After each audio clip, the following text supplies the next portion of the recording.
Have you ever wondered where all the weapons are coming from? News Channel 8's Wes Small has that story as well. Just a short few weeks ago, 5 masked men got into Juan Louis Hospital, executed Shadrach Fred, put us on CNN News. Almost every night in your neighborhood, you're hearing rat-tat-tat-tat-tat-tat-tat-tat, even shots being returned. What is going on in our community? People arming themselves. People say there's a gun in almost every home, and there's certainly a gun in every hood. Have you ever wondered, where are the weapons coming from? Time and time again, people stop me on the streets. And sure, they have some suggestions, and they have some leads, and you might even think you have answers. But where are the weapons coming from? How are they getting into this territory? Remember, we don't manufacture weapons or bullets here. So how the heck are they coming in our territory? And they're destroying mostly young black men at record numbers. I put this very question to our acting commissioner, Novell Francis. Are you guys trying to get these weapons off the street?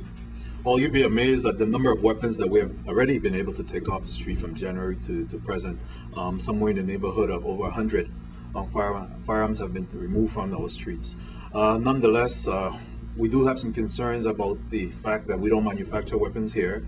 However, they're coming through our ports, they're coming through our post offices, and a number of other locations. And you'll also be surprised to know that a number of weapons have been stopped in the mainland, Miami, Atlanta, and some of these areas, even before they hit the streets of St. Croix, the Virgin Islands, as a result of some initiatives that's going on.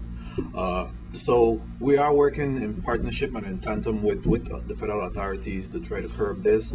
Locally, we're doing a number of initiatives that the chief already spoke about, and we will continue to do that, where we take weapons off the streets. But more importantly, what we're doing is through our Project Safe Neighborhood. Again, another federal partners is that we try to get to the core of these weapons. Once an apprehension is made, we try to get to the source where these weapons come in, or who's responsible for bringing them in. And I'll tell you that while we're making some impact, it seems to be a demand out there for these weapons, and they continue to elude the authorities one way or the other. But nonetheless, we're resilient in our efforts to go at these issues. A lot of these crimes are only going to be stopped if you do something about it. Just the other night, Friday night, outside of our apartment building, we heard shots being fired, shots being fired. When is it going to stop? Is somebody going to pick up the phone every time these shots are fired?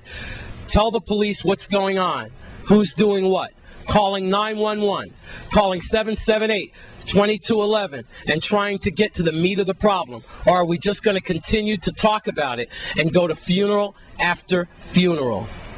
When is someone going to stand up and say where and who are bringing in the weapons to kill our young children? I'm Wes Small for News Channel 8. Coming up, the second time is a charm for Miss VI. Stay tuned. We have more news right after this break.